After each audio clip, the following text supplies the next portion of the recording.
दिनै UPPL हानजायाव दिनै बिथाङा जइन जादों बिथांजों लोगोसे 500निख्रुइ बांसिन माखासे सोद्रोमा बिथांमोना जइन जाफैदों आं बिथांमोनखौ बयखौबो बरायदों आरो खैराबारि ब्लक कमिटिया धरणी बर' आरो बिथांनि गोबां दैदेनगिरि गुबुन गुबुन हारिनि लोगोफोर जइन जानायाव आरोबाव जोंनि दोलोआ जोबोद गोख्रों जादों आरो दिनै बिटिआर ओनसोलनि 40टा समस्तियाव जों नुनो मोन्दों रायजो राजाफ्रा 4 बोसोर UPPL नि दैदेनगिरि UPPL नि मावथिफ्रा खामानि मावनायखौ मोजां मोननानै बिथांमोना अननानै दिनै लोब लोब जोंनि हानजायाव जइन जादों आरो बिथांमोना बयबो लुबैदों जे 2025आव जेब्ला बिसायख'थि जागोन UPPL दोलोआनो सरकार दाफिननांगौ आरो बिटिआर ओनसोलाव गोजोन आरो खौसेथिया अरायबो थानांगौ दा जेरैबायदि जौगानायनि खामानि मावदो बे जौगानायनि खामानिया बेबायदि सोलिबाय थानांगौ आरो बिटिआर गोरोबथानि जि दफाफोर बियो 100% इमप्लिमेन्ट जानांगौ बेखौ बयबो लुबैदों दा नंखायनो खैराबारियावल' नङा 40टा समस्तियाव लोब लोब रायजो राजाफ्रा दिनै जइन जादों GSPआ BPFजों जइन जानायखौ लानानै जेबो साननांगौ गैया मोननैबो दोबैनाय नावखा दा बिथांमोना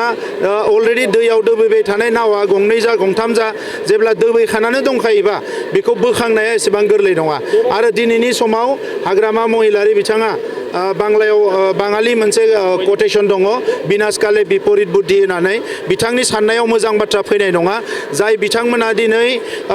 हारिनि थाखाय हेंथा खामानि मावग्रा जाय बिथांमोना हारिनि जौगानाय बाथ्राफोरखौ सानै बेबायदि मानसिफोरजोंसो बिथाङा राजखान्थि सार्थनि थाखाय लोगो जानानै खामानि मावो बिनि बादै जेबो गैया बे दानो बेखौ बुंनो हाया मानोना मिरुआवबो स्टेटआवबो आरो काउन्सिलावबो जोंहा सरकार दङ बेनिखायनो टाइमाव जों सावरायगोन दखलखौथ' दखलदारि सोर दखल खालामो ब्रिटिशफोरासो दखल खालामो जोंथ' दायो बिटिआरआव 3200 बुथ कमिटियाव जोंबो खामानि मावगासिनो दङ ओंखायनो समाज खोन्थागोन सोर लोगो जागोन सोर रासि जागोन मा जागोन बेखौ समाज खोन्थागोन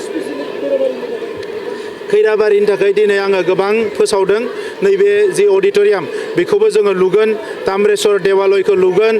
मिउनिसिपालिटिनि थाखाय 1 कोटि थाखा अफिस लुनायनि थाखाय फोसावदों लोगोसे 1.5 कोटि थाखानि बेयाव गेस्ट हाउस लुगोन गासैखौबो दिनै फोसावबाय बे खामानिखौ फैगोन समाव लासै लासै मावलांगोन बिराद गोबाव दङ जों बिजाथिनि एप्लिकेसनखौ हाग्रामा महिलारिसो लायो जों लाया थाखो 5 आरो मेट्रिक आनजाद उथ्रिसार जागोन फरायसाफोरनि थाखाय गोजोनथाव रादाब गोनांथि आरो मोजां खाबुफोरखौ लानानै गुन गोनां सोलोंथाइ होनो नोंथांमोनखौ नेनानै दङ बड'लेण्ड स्टार एकाडेमि क'क्राझारआ 2024 इं मायथाइयाव क'क्राझार थिथागुरि समबाय मावख'नि साखाथियाव गोदानै गायसनजानाय बड'लेण्ड स्टार एकाडेमि क'क्राझाराव 2025-2026 सोलोंथाइ बोसोरनि गोदानै मुं थिसननाया सोलिगासिनो दङ बड'लेण्ड स्टार एकाडेमियाव 6 थाखोनिफ्राय 9 थाखोसिमनि फरायसाफोरा बर' बिजोङाव आरो 11 थाखोनिफ्राय 12 थाखोसिमनि फरायसाफोरा बर' बिजों आरो इंराजि बिजोङाव मुं थिसननो हागोन बेनि थाखाय आर'ज बिलाइ आरो फान्डुलिपि बिलाइगासिनो दङ 11 थाखोनिफ्राय 12 थाखोसिमनि फरायसाफोरनि थाखाय आखा-फाखा आरो रोंगौथि गोनां फोरोंगिरिफोरखौ लानानै साइन्स कमार्स एन्ड आर्टस मोनथाम स्ट्रिमनि सायाव फरायसाफोरखौ गुन गोनां सोलोंथाइ होनानै बायदि बिथिंजों सोरगिदिं जौगाखांनाय लाबोनो साखाफारा क'क्राझारनि थिथागुरियाव थानाय Bodoland star academia Bodoland star एकाडेमियाव मुं थिसननोब्ला बाङाय बेसेनाव मुं थिसननायनि गेजेरजोंनो फरायसाफोरा गाहायाव होनाय माखासे खाबुफोरखौ मोननो हागोन इंराजि सोलोंनायनि खाबु साखोन-सिखोन थाखो खथा बिजाब बाख्रि BPL थाखोनि फरायसा फरायसुलिफोरनि मुं थिसननायाव 20% मासुल रेहाय होनाय बेजों लोगोसेनो नोंथांमोनहा JEE नीट आनजादनि थाखाय बेसेन नाङै फोरोंथाय मान्थलि मक टेस्ट जिउ राहा दानाय बायदि गियानलु आयदाफोरनि उफ्रा सोलोंफारिफोरनि खाबुफोरखौ मोननो हागोन हौवासा आरो हिन्जावसाफोरनि थाखाय मुलाम्फा गोनां मोजां जामुं आरो मोजां थाग्रा खथानि खाबु गोनां हस्टेलनि खाबुफोरखौबो मोननो हागोन बिदिब्ला गोबाव खालामाजासे नोंथाङाबो बड'लेण्ड स्टार एकाडेमियाव थाबैनो मुं थिसननायनि थाखाय सुलाद लादो आबुङै मिथिनो थाखाय जानबुं अनजिमा 6000349997 एबा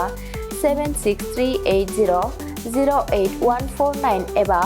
6003494371 आव फोनांजाब खालामदो